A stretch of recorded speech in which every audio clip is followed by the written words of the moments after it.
This morning, with their client's life on the line, Bryan Kohberger's defense team makes an attempt to have the death penalty taken off the table. All rise.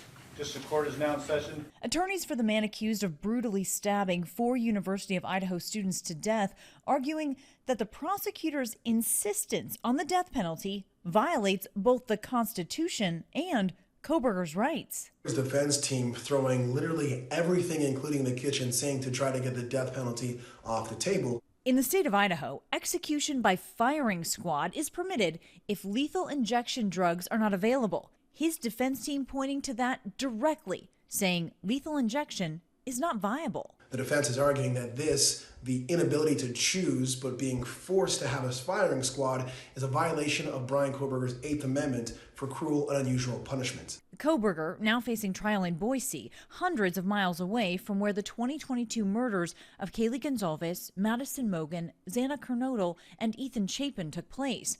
Kaylee's parents frustrated with the venue change and pace of the court. This whole community has been victimized by this person. And they deserve to have a hand in part of the healing and the justice. Do you feel like justice is not being served because this is taking so long? I feel like we're being patient, but as a consequence of that, we should be able to keep it here. The defense, who says Kohberger is innocent, successfully argued that Kohberger would not have an impartial jury in Moscow, citing extensive media coverage tainting the jury pool.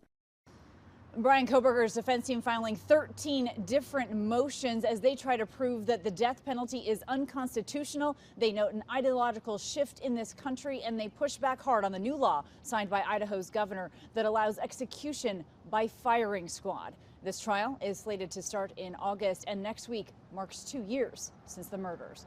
Kayna Whitworth, ABC News, Boise.